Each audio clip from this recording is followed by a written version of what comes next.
সীমান্তে ইতিমধ্যেই কড়া নজরদারি শুরু করলো এবার জেলা পুলিশ প্রশাসন। রাত হতেই দুষ্কৃতীদের আনাগোনা বাড়ে, তাই বাস থেকে টোটো, ছোট গাড়ি সমস্ত কিছু যান চলাচলের ওপরে এবার নজরদারি শুরু করলো সাগরপাড়া থানার পুলিশ। সাগরপাড়া থানার ওসির নেতৃত্বে মধ্যরাতে বিভিন্ন এলাকাতেই চলল কড়া পুলিশি নজরদারি, নাকা চেকিং। এই তো ঘন্টা দুয়েক থেকে এই বর্ডার এলাকায় ওই অনেক চেকিং করছে এবং বড়বাবু নিজেই খুব ভালো কাজ করছে। তে আমাদের এলাকায় খুব ভালো আছে। এই বড়বাবু সবসময় সতর্কবাণী দেখে। জানা গিয়েছে কাশ্মীরের জঙ্গিদের গুলিতে নিহতের ঘটনার পরে কিন্তু সীমান্তবর্তী এলাকায় পুলিশের অতিরিক্ত নিরাপত্তা বাড়ালো মুর্শিদাবাদের সাগরপাড়া থানার বিভিন্ন এলাকায়। সীমান্তবর্তী থানা হিসেবেই পরিচিত এই সাগরপাড়া থানা, তাই রাতে দুষ্কৃতী দৌরাত্ম্য রুখতেই পুলিশের পক্ষ থেকে ছোট থেকে বড় সমস্ত গাড়ি নাকা চেকিং করা হয়।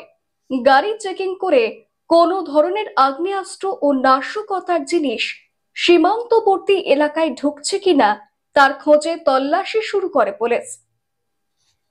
পুলিশ সূত্রে জানা গিয়েছে, সীমান্তে দুষ্কৃতীদের দৌরাত্ম্য শুধু নয়, বিভিন্ন সময় দেখা গিয়েছে আগ্নেয়াস্ত্র নিয়ে জেলায় প্রবেশ করা হচ্ছে। গত 3 দিনে বেশ কিছু আগ্নেয়াস্ত্র এবং জাল নোট উদ্ধার করেছে জেলা পুলিশ। আর সেই কারণেই পুলিশের পক্ষ থেকে রাতে কড়া নজরদারি শুরু করা হয়েছে। সাধারণ পথচারী এবং গাড়ির চালকরা জানিয়েছেন, পুলিশের এই উদ্যোগ খুবই প্রশংসনীয়। তবে শুধু বর্তমান সময় পরিপ্রেক্ষিতে বলে নয়, সারা বছর যাতে এই নাকা চেকিং এবং পুলিশি নিরাপত্তা থাকে, তাহলে সাধারণ মানুষ নিশ্চিন্তে থাকতে পারবেন। জলঙ্গি এবং সাগরপাড়া থানা মূলত সীমান্তবর্তী এলাকা হিসেবেই পরিচিত, তাই এখানে অসাধু কাজ রুখতে পুলিশের এই ভূমিকা বেশ প্রশংসনীয়। না, পুলিশ থাকলে তো একটু সুবিধা হবেই। পুলিশ মানে থাকা মানে খুব ভালো। মানে সীমান্ত এলাকায় মানে খুব দেখাশোনা করছে বড়বাবু এখানকার এই সাগরপাড়া থানার। পুলিশ তো সবসময় তো যা যা আশা করছে চেক করছে, ওরা তো সুবিধা তো হবেই।